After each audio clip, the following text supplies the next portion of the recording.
Hi friends, അസ്സലാമു അലൈക്കും. S3 Hesa വ്ലോഗ്സിലേക്ക് എല്ലാവർക്കും സ്വാഗതം. ഇന്ന് നമ്മൾ പുതിയ കഥ തുടങ്ങുകയാണ്. മഹർ. നമ്മൾ തമ്മിലുള്ള കല്യാണം ഒരിക്കലും നടക്കില്ല. ഡോക്ടർ റോഷൻ അത് കണ്ടപാടെ തർപ്പിച്ചു പറഞ്ഞു.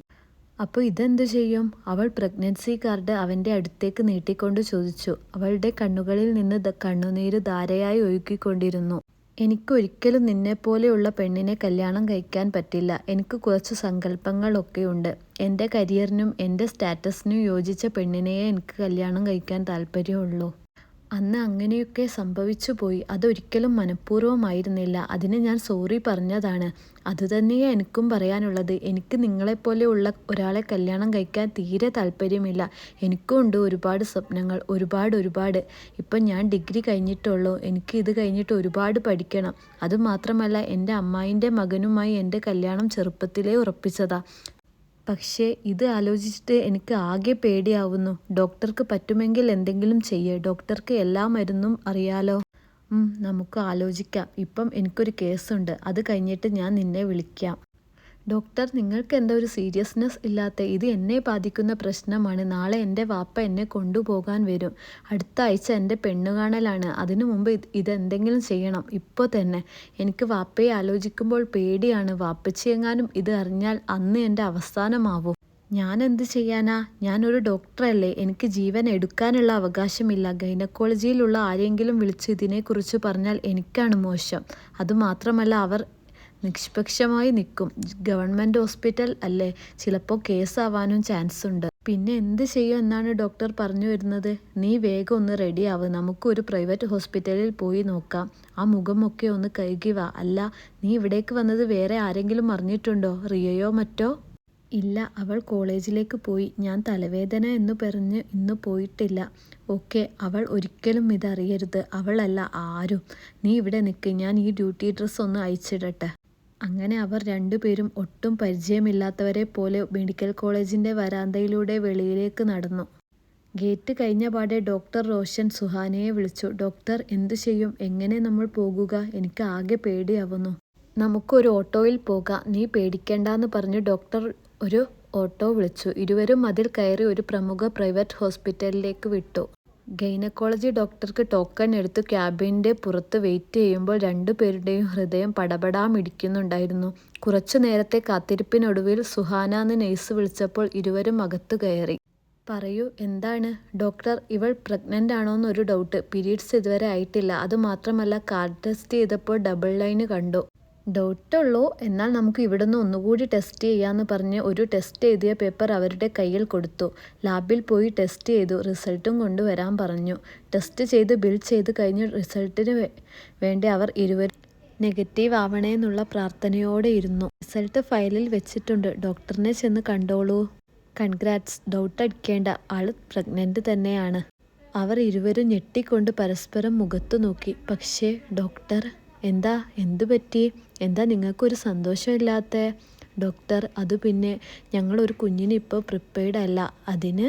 അത് പിന്നെ ഡോക്ടർ, ഞങ്ങൾക്ക് ഈ കുഞ്ഞിനെ വേണ്ട. ഞങ്ങൾക്ക് ഇതിനെ അബോർട്ട് ചെയ്യണം. എന്തിനാ വെറുതെ താല്പര്യമില്ലാതെ ആ കുഞ്ഞിനെ കൂടി ഭൂമിക്ക് ഇറക്കുന്നത്? അതിനെ ശരിക്ക് നോക്കാൻ ഞങ്ങൾക്കാവില്ല. അതുകൊണ്ട് ഡോക്ടർ മറുത്തൊന്നും പറയരുത്. ഇതിനെ അബോർട്ട് ആക്കണം. എന്താ നിങ്ങൾ ഈ പറയുന്നതെന്ന് നിങ്ങൾക്ക് വല്ല നിശ്ചയവുമുണ്ടോ?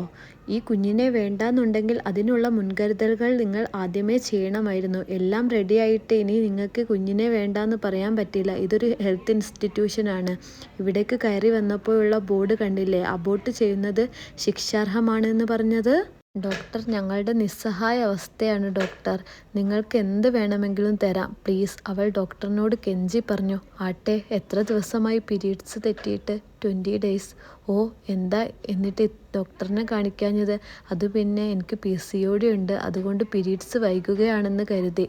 ഓ, ഏതായാലും ഒന്ന് സ്കാനിങ് എടുത്തു നോക്ക്. അതിൽ അറിയാൻ പറ്റും കുഞ്ഞിൻ്റെ ശരിക്കുള്ള വളർച്ച. എന്നിട്ട് നമുക്ക് ആലോചിക്കാമെന്ന് പറഞ്ഞ് സ്കാനിങ്ങിന് ഡിസ്ക്രിപ്ഷൻ എഴുതി കൊടുത്തു. ഇന്ന് തന്നെ സ്കാൻ ചെയ്തിട്ട് കാണിക്കണം കേട്ടോ, ചിലപ്പോൾ ബുക്കിംഗ് കഴിഞ്ഞിരിക്കും. അങ്ങനെയാണെങ്കിൽ ഇവിടെ വന്നുകൊണ്ട് ഞാനൊന്ന് പരിശോധിച്ച് നോക്കാം. അവർ അതുമായി ഡോക്ടറിൻ്റെ റൂമിൽ നിന്ന് ഇറങ്ങി. ഡോക്ടർ, എനിക്ക് പേടിയാവുന്നു, ഇനി എന്താ നമ്മൾ ചെയ്യുക?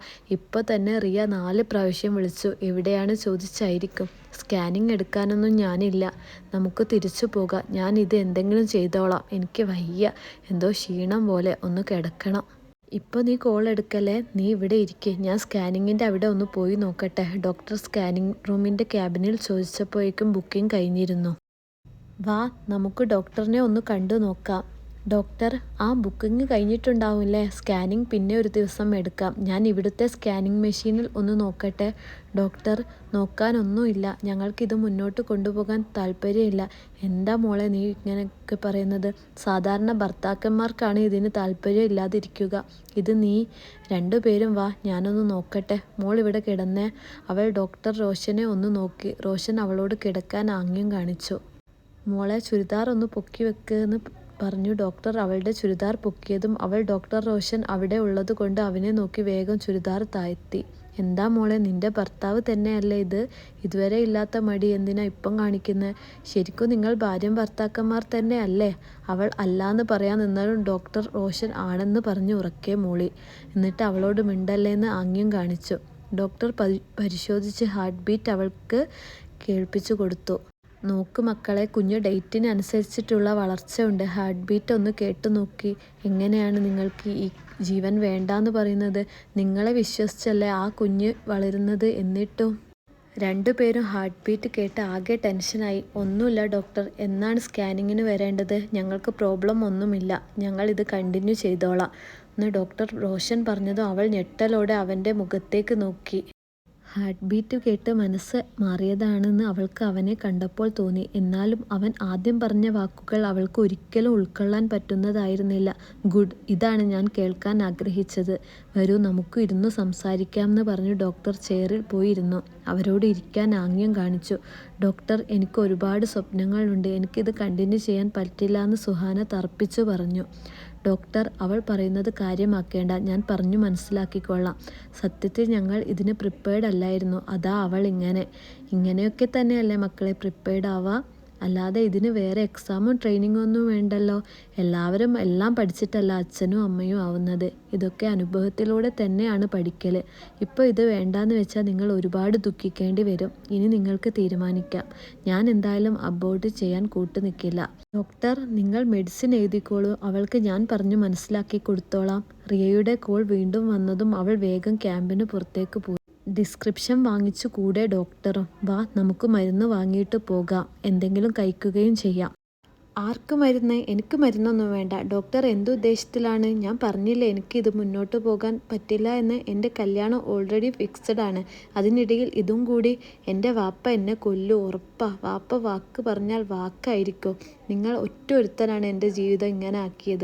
കുറച്ച് മാസം കൂടി ഒന്ന് പിടിച്ചു നിൽക്ക്. ഞാൻ നിന്നെ മാരേജ് ചെയ്യാനൊന്നും പോണില്ല. നീ പ്രസവിക്കുന്ന വരെ എല്ലാ കാര്യങ്ങളും ഞാൻ നോക്കിക്കോളാം. പ്രസവശേഷം എനിക്ക് ആ കുഞ്ഞിനെ തന്ന് നിനക്ക് പോകുന്ന വഴി പോകുക, ആരും നിന്നെ തടയില്ല. ഡോക്ടർ, എന്നിട്ട് എന്ത് ചെയ്യും ആ കുഞ്ഞിനെ? അതിനെ ഉമ്മ ഇല്ലാതെ വളർത്തുകയോ? അത് എൻ്റെ സിസ്റ്ററിന് ഏതായാലും കുട്ടികളില്ല, അവൾ നോക്കിക്കോളും. അപ്പം ഞാനാരാ, വാടക ഗർഭിണിയോ? ഡോക്ടർക്ക് എങ്ങനെ ഇങ്ങനെയൊക്കെ സംസാരിക്കാൻ തോന്നുന്നു?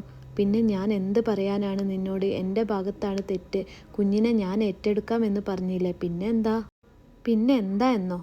ഒന്നും നടക്കാൻ പോകുന്നില്ല. എനിക്കറിയാം ഈ കുഞ്ഞിനെ എന്ത് ചെയ്യണമെന്ന്, എനിക്കറിയാം. അതിന് ഇനി ആരും അവകാശം പറഞ്ഞു വരണ്ട. സോന പ്ലീസ്, ഒന്നും പറയണ്ട. നിങ്ങൾക്ക് നിങ്ങളെ വഴി, എനിക്ക് എൻ്റെ വഴി. ഇങ്ങനെ ഒരു സംഭവം തന്നെ നടന്നിട്ടില്ല എന്ന് കൂട്ടിക്കോന്ന് പറഞ്ഞവൾ ബാഗും എടുത്ത് പുറത്തേക്ക് നടന്നു. ഇഷ്ടപ്പെട്ടാൽ ലൈക്ക് ചെയ്യണേ, കമൻറ്റ് ചെയ്യണേ, സബ്സ്ക്രൈബ് ചെയ്യാൻ മറക്കല്ലേ. സബ്സ്ക്രൈബ് ചെയ്തിട്ട് തൊട്ടടുത്തുള്ള ബെല്ലൈക്കൺ ക്ലിക്ക് ചെയ്തിട്ട് ഓൾ എന്ന ഓപ്ഷൻ തിരഞ്ഞെടുക്കുക. എങ്കിൽ മാത്രമേ ഞാൻ ഇനി അങ്ങോട്ടിടുന്ന വീഡിയോസ് നിങ്ങൾക്ക് പെട്ടെന്ന് കാണാൻ കഴിയുകയുള്ളൂ. ഇതിൻ്റെ ബാക്കി അടുത്ത ഭാഗങ്ങളിലായിട്ട് കാണാം.